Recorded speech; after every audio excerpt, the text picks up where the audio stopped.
In this video, I'm talking about a car which I personally would never buy. An electric car which is far too problematic to buy as a dependable used car.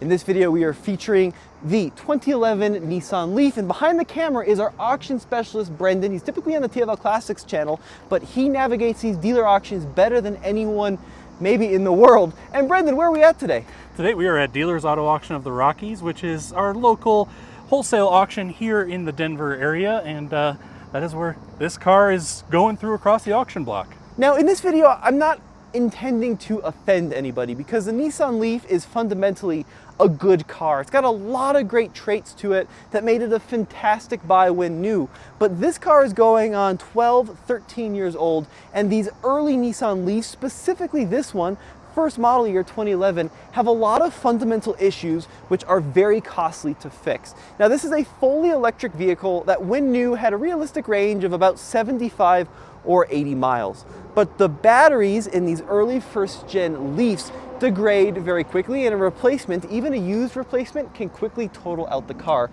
Now Brendan, when these drive across the auction block, what kind of prices are you typically seeing? So even low mileage examples I am seeing in the way under $5,000 range across the auction block. I mean, we're talking some of these going as little as like $1,000 to $3,000 depending on the condition of the car. But I think a lot of people are just concerned about the range of them and how far they're going to actually be able to drive it, and if they're going to actually be able to get it home.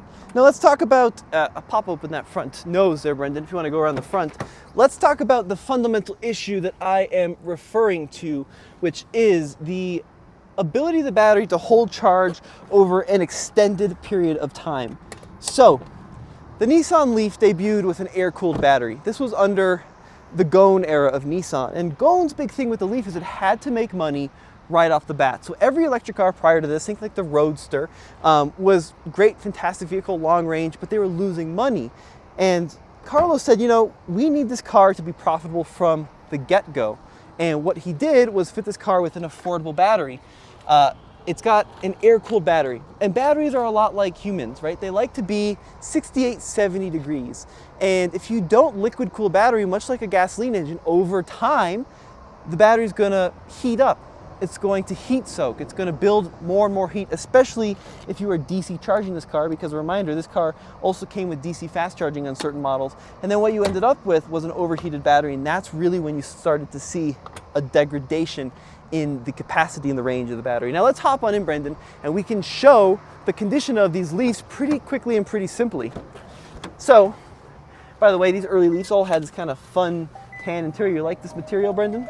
Yeah, I do actually. It's kind of soft, and it makes the seats pretty comfortable for a longer cruise. So if you look at the gauge cluster of the Leaf, very innovative. You had this kind of dual stack cluster, which I thought was really cool, with your speed, and then you had this little tree you would grow on the left to show how efficiently you were driving.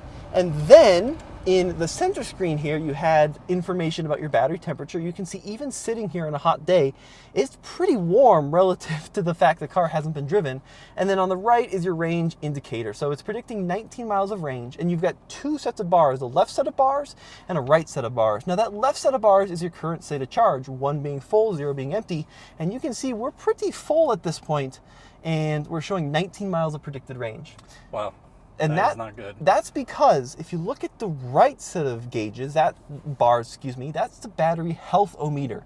And when this car was new, it had 12 bars. Brand new, healthy battery. And then as the battery degrades, you lose a bar, and then another bar, and then another bar, and then another bar. And this car is currently sitting at 5 out of its 12 possible bars. Yikes. So if this car had 80 miles of range when new, right now it's probably sitting at a full charge somewhere around 35 miles. That's just not very far, Tommy. I mean, if you factor in the fact that if you have to go to work and come home, and if you are driving in the summer, you want to run the AC, and if you're driving in the winter, you want to run your heater. I mean, how far could you how far of a commute could you realistically have with a car that has that much battery degradation? Realistically, I would expect probably 25 miles per charge on this battery. Wow. Especially in the winter, maybe 30 miles. So if my commute was more than 10 or 15 miles each direction, you couldn't drive this car. Here, I'll let you put your seatbelt on. We'll take it for a spin. Sure. Now, what's interesting is that Nissan would actually use those bars to replace the battery under warranty. So if this car was still under its battery warranty, if it got below, I believe it was 8 bars, you could bring it into a Nissan dealer and they would replace the battery under warranty. The issue is the battery warranty was 8 years. And it was a pretty high mileage limit. This car only has 64,000 miles, so it would still be within the mileage limit, but this car is now 12 years old. So you couldn't bring this in to Nissan for a complimentary battery replacement, which means you're doing it yourself. Now, I believe these early cars had like a 24 kilowatt hour battery. I have read there are upgrade packs available, so you can, add more capacity through changing the battery to one from a later Leaf, for example. But that's at the minimum going to cost you several $1,000s if you don't want to do the replacement yourself, which I think most folks are not going to be confident in doing. That just seems like it's almost as if the car is mechanically totaled at that point. Because it is. Yeah. Even with a brand new battery pack, these cars still just aren't worth a ton of money. We're talking maybe $5,000, $6,000 even with a brand new battery pack on the used car market. Right. And so the cost of putting one in just seems pretty prohibitive to, just going out and getting something else. Which is really a shame. And what really killed the batteries quickly in these cars was heat. And it was people that lived in hot climates and were charging these cars on hot days. So you see a lot of failures, like in Arizona. People were driving their cars in the summer, they were DC charging them, which puts more heat in the battery, driving them, DC charging them, driving them, DC charging them, and then the batteries would just start to degrade over time and pretty rapidly. And this is what makes me so mad about this car, is because they didn't put a proper thermal management system into the battery pack.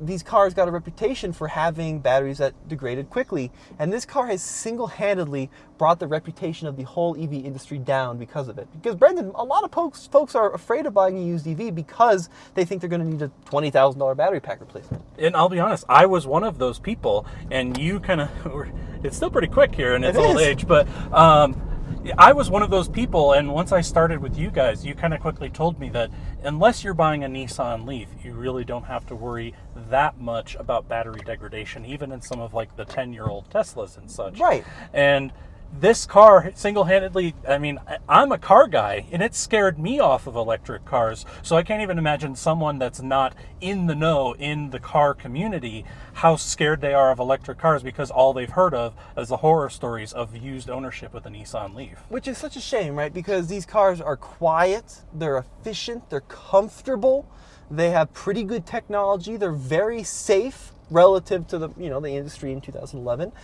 They're just great cars to own and to live with, but because the batteries degrade so quickly, I just can't recommend them. So even if you could pick this car up for $3,000, you have realistically a range of 25, 30 miles, right? Yeah, it just maybe doesn't make 40 sense if for you're. most people. Yeah, it just doesn't make sense for most people, and you might be better off spending that small amount of money on a reliable gasoline vehicle, which, granted, is hard to get for $3,000 as well.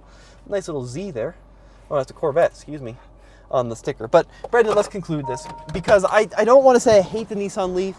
It was the first mass market affordable EV. I remember when it came out, I thought it was such an interesting design, such a cool car, but nowadays we just can't recommend them. Guys, let me know what you think in the comment section below. A big thank you to Brendan behind the camera. We'll see you in the next video.